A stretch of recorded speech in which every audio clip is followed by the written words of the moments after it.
the red dawn's benediction. I in the valley of mist. Morning unfurled itself with a solemn grace in the valley of Wu-Si, where the peaks kissed the clouds and rivers wove through the earth like silver threads.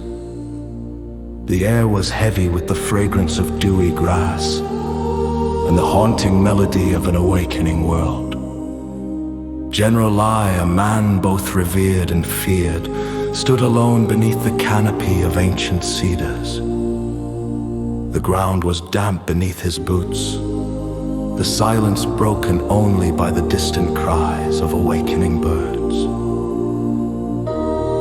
Before him, the altar awaited laden with the offerings of ripe persimmons, sweet rice cakes, and the thin curling wisps of incense.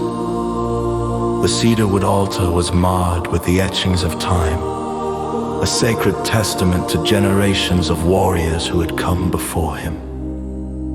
Each morning, as light broke through the shroud of night, General Lai would retreat to this sanctuary. It was here, beneath the gaze of his ancestors, that the weight of his conquest and the burden of future battles stripped him bare.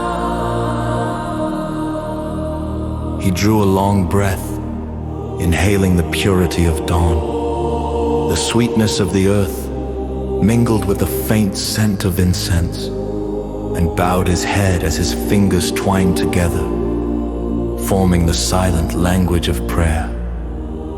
He felt his heart open, like a lotus under the first kiss of sunlight.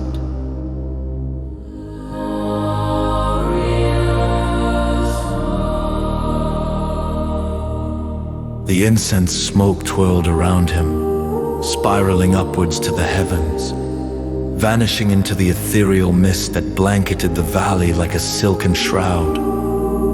In his mind's eye, General Lali was no longer a warrior, but a conduit, a vessel carrying the weight of 1,000 hopes and fears, eager to be heard by the celestial beings that dwelled beyond mortal sight. Grant me the strength to wield my heart as both sword and offering, he whispered, his voice a mere breath against the breeze. His petition rose, a symphony carried on the wind, joining the ancient prayers that lingered in the sacred grove, entwined with the trees and the stones, unaltered by the passage of time.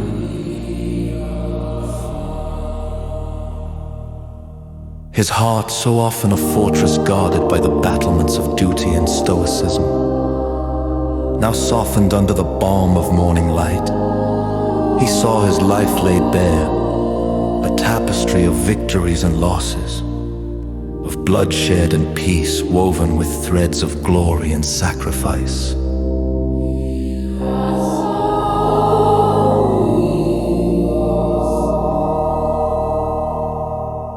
Emerging from the shadows, the sun, a fierce red diamond, pierced the mist, casting a warm glow over the valley. His armor shimmered, reflecting the fire of dawn as though forged anew. In that moment of divine clarity, General Lai understood that his true strength lay not in the blade he wielded, but within the boundless depths of his spirit.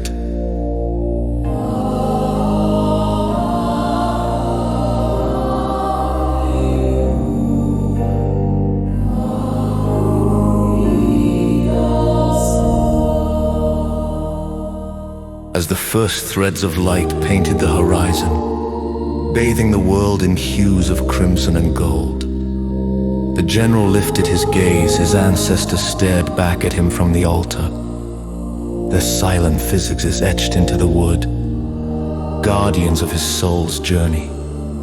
The flames of their eternal presence flickered in the corners of his vision, a reminder of the legacy he carried, a torch passed through the hands of countless generations. In the heart of that morning prayer, he found a tranquil resolve. The battles he fought were not merely against flesh and bone, but against the shadows that sought refuge in the hearts of men. To conquer such foes, he needed not only the strength of arms, but the wisdom of an enlightened spirit. The symphony of waking life crescendoed around him.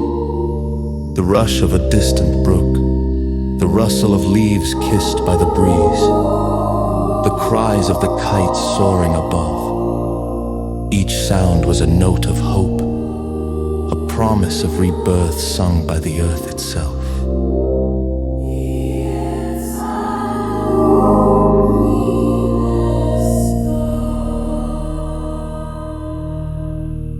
With renewed purpose, General Lai straightened, his form a silhouette against the burgeoning sky. The dawn had painted the world anew, washing over the land with hues of hope and renewal. The tendrils of mist were retreating, revealing the path that led back to his people, waiting with hearts full of trust. As he turned away from the altar, the valley whispered a benediction in his wake, a gentle promise of fortune and guidance, whispered in the ancient tongue of winds and leaves. The prayer was complete, his spirit calmed by the light of understanding and the warmth of divine acceptance.